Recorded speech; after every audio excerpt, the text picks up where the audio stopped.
Greetings from the Tech Cave, Fenris here, and today we're taking a look at another Super Nintendo. Now, this Super Nintendo was sent in by the man, the myth, the legend himself, Mike G from RetroTank. Now, Mike had sent the system my way because, unfortunately, he was having some issues with it regarding performance. Now, this system is actually a one-chip unit, and the most common failure that I know for one-chips tend to be like the APU that's in these one chips. When that goes bad, the system can act a little screwy, you may not have sound, or in the worst case scenario, you just get the black screen of death. You can't even initialize the burn-in test cart if the APU is damaged in any way. So I was willing to take a look at it, and unfortunately, I couldn't replicate his issues. Like, he told me what was going on with it. Apparently, it would inconsistently freeze with some games, but even when testing with an SD to SNES, with real cartridges, letting it run for an hour, I could not replicate his issues. So yeah, this is a fully working unit. So what's there to do? Well, I did talk to him about it, and I figured, you know what? Instead of a repair, let's do some refurbishing and upgrading. Now, as you can see here, I have a little baggie here with some components, and this is going to be very similar to my ultimate SNES one-chip build. But I figured, you know what, since I already got the system on my desk, let's make a video out of it. So, you know what, let's not waste any time and get the system open.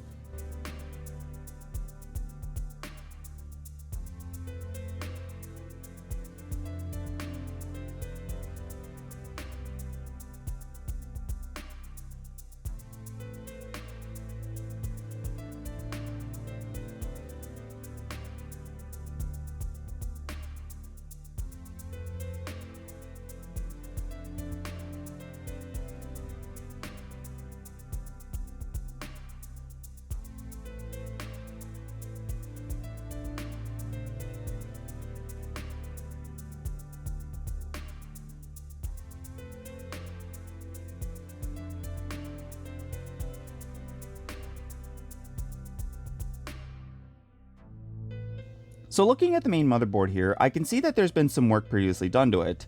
C9 as well as C19 and C18 have been replaced with surface mount ceramics. The SAPU and SMIX have been reflowed.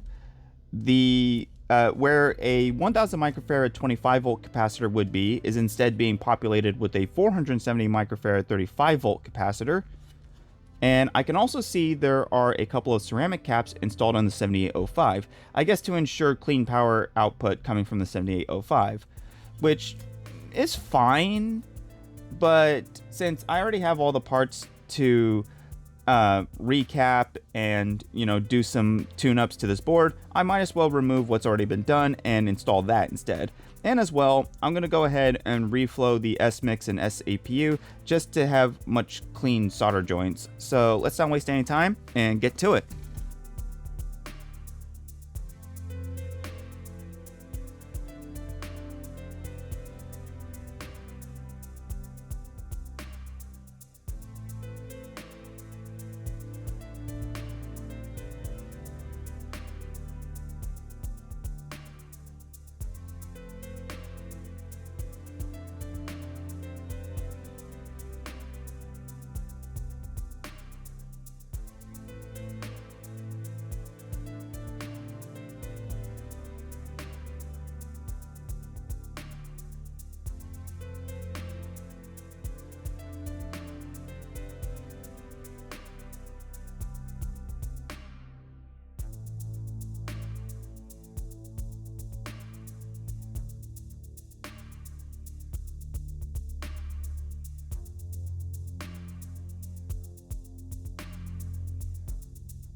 Okay, so we got the SAPU as well as the S-Mix all reflowed, and as well, I got the whole board fully recapped. And one other thing that I did to the board, and I really probably should have explained this, was I replaced C61 with a new ceramic capacitor. And to explain why I did that is because I performed what is essentially known as the vertical bar fix. Now, for some, not all, Super Nintendos, you may notice a faint vertical bar that runs along the center of the screen, usually with spotted within like darker colors like black or some shades of gray. Now, in order to fix this, you would have to replace a C61 on the one chip or C81 for SHVC or SNS CPU GPM models with a 22 microfarad, 10 volt, 0805 X5R ceramic capacitor, and this does a really good job in terms of getting rid of that bar. So with that out of the way, we can now move forward with the rest of the upgrades. Now, I can see that for the brightness fix as well as the ghosting fix, the necessary components that need to be removed have already been removed and replaced. But, you know, for the sake of consistency, we might as well go ahead and do it again, and I can explain as to what exactly we are doing. So let's get to it. So the first order of business is we're going to be doing the one chip brightness fix. And what that entails is replacing R6, R7, and R8, which in a stock one chip environment is normally 160 ohm pull down resistors for each line. Now, according to the SNES schematic, these should be 130 ohm resistors, as demonstrated with every other revision of the Super Nintendo prior to the one chip. Now, because of this mismatch in resistor value, this results in the one chip being overly bright in a stock environment. Now, what some people have done in the past is they would also chain these 160 ohm pull downs with 750 ohm pull downs, which did lower the brightness down to spec, but when you actually do the math, it comes down to 130 ohms anyways, so we might as well just replace the 160 ohms with 130 ohms. Now, as you can see, these three have already been replaced, but I do have some 130 ohm 0805 resistors on standby, so we're just going to go ahead and replace these with those.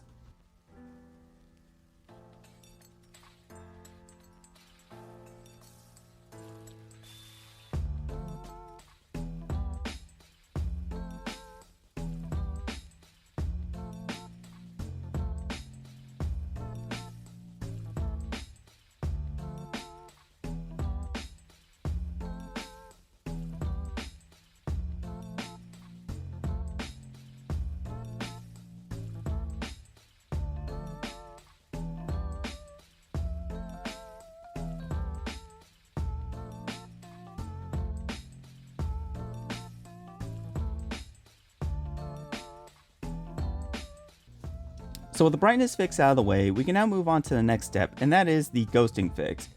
So this is another issue that is unique to the one chip systems, and to briefly go over what that is, if you ever played a one chip on an LCD via a modern scaler, you may notice what appears to be like a weird trailing or repeated pattern effect that is mostly seen with character sprites as well as like life bars and stuff like that. Now, this is caused by C11 here. Now, C11 seems to have aged rather poorly, so in order to fix this, what people suggest doing is replacing C11 with a 0.22 microfarad X7R capacitor. Now, for the larger one-chip systems or Model 1s, you'd want to use an 0805, whereas with the Model 2s, you can use an 0603. I have an 0603 on hand here simply because it's just leftovers from doing SNES Model 2 mods. And like with the RGB brightness fix, C11 has already been replaced here, but we're just going to go ahead and replace it with our new component. So let's not waste any time and get to it.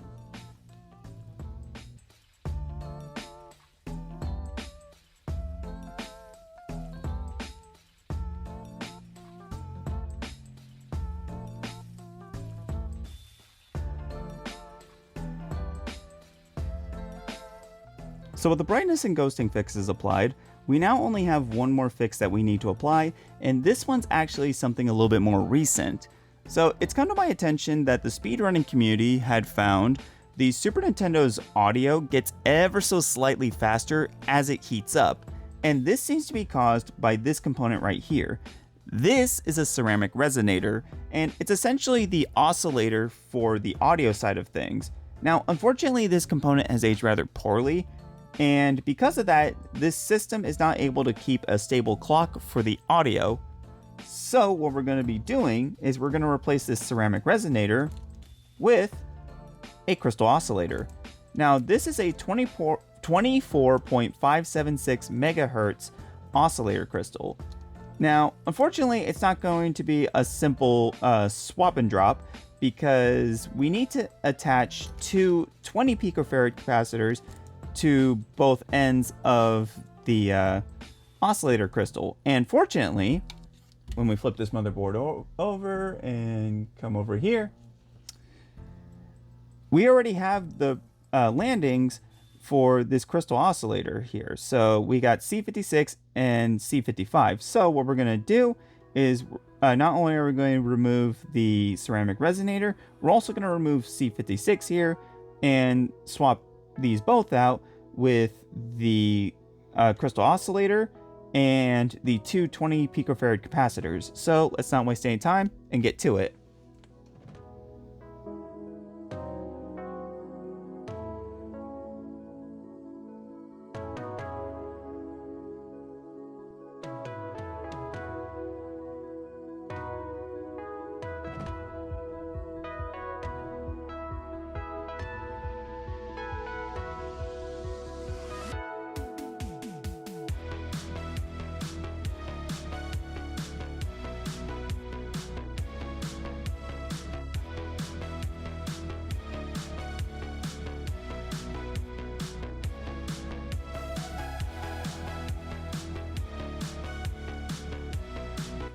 Alright, so with all the fixes applied and all the capacitors installed, we can now move on to the final steps, which involves cleaning this board up, installing our new 7805, and giving this thing a good testing. So let's get to it.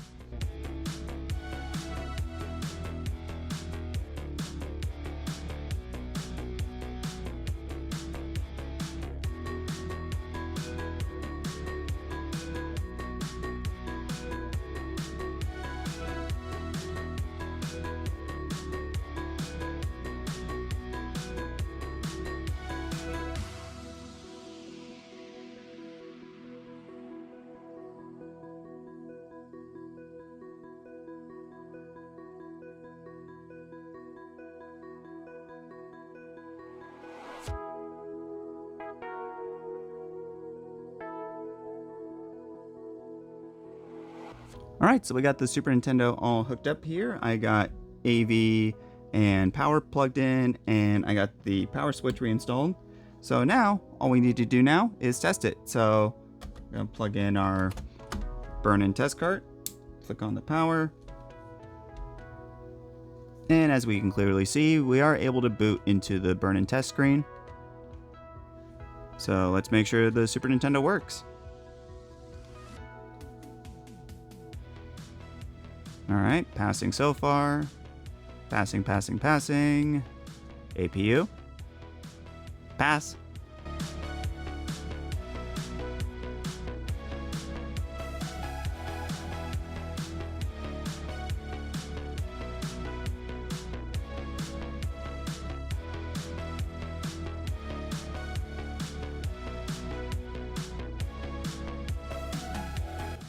And as we can see, we did pass the burn-in test, so we're just gonna flick off the power.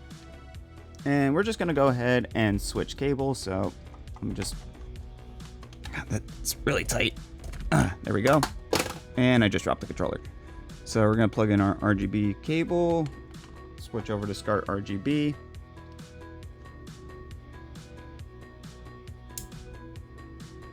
And it looks like RGB is working. So now that we've confirmed it passes the burn-in test, we're going to test the next thing on our list, and that's going to be the SD to SNES. Now, I found that when it comes to Super Nintendos, not every Super Nintendo will boot into the SD to SNES, even if it runs normal games. And I found that this seems to be related to CPU, because I've had plenty of what seem to be working Super Nintendo or Super Famicoms where it would boot into my regular carts, but never the SD to SNES. So let's make sure that this one's good to go. So we're going to flick on the power. And we are able to boot into the SD to SNES. So let's go to retail releases. And we'll boot Teenage Mutant Ninja Turtles Tournament Fighter, because this is one of those games that if the CPU isn't working correctly, it will lock up after the first match. So let's see if we can play a match or two.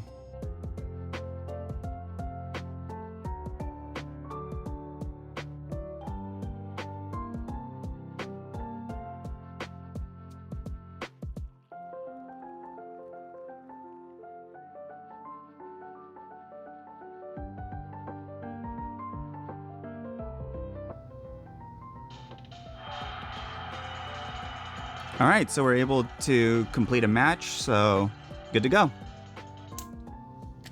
Now, one more thing that I do want to test though is actually, and I just thought of this, was we want to make sure that the audio fix was successful. So we need to, here it is, SMP speed.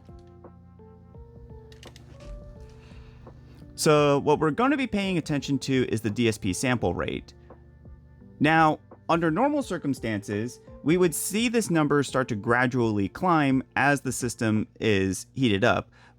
But as we can clearly see right here, it is bouncing between 32,001 and 32,002 hertz.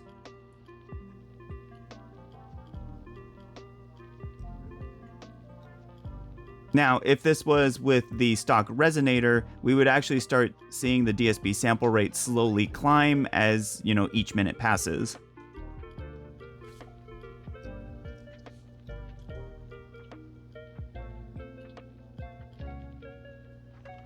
But as we can see here, it is staying at a very stable sample rate. So we should be good to go here. So let's move on to the next game for testing.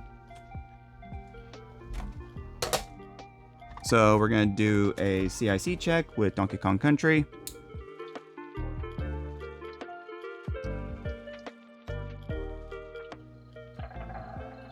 And it looks like we're able to get into the game just fine, so that's good to go. Next, we're going to do an expansion pin test with, Kirby Superstar.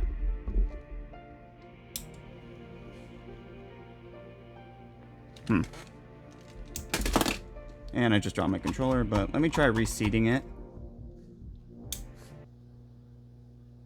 There we go.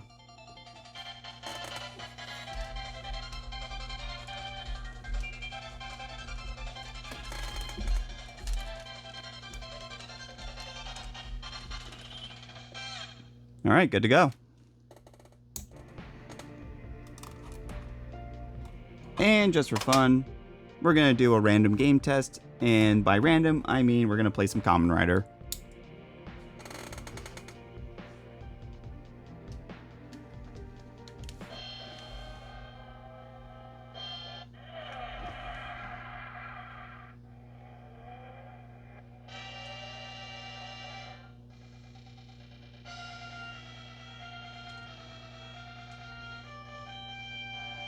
And it looks like Kamen Rider is passing.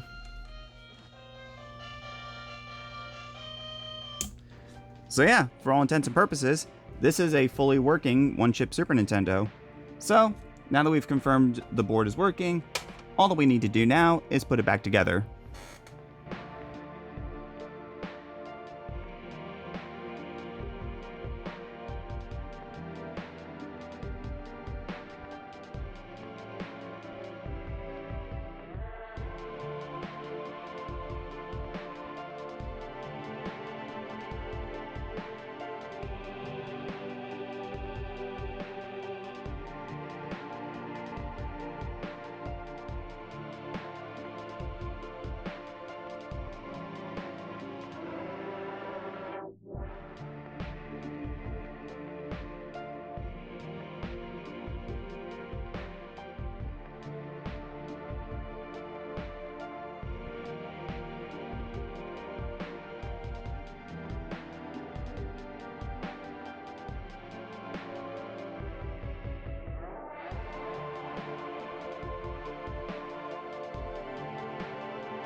And with that, the one-chip Super Nintendo is complete.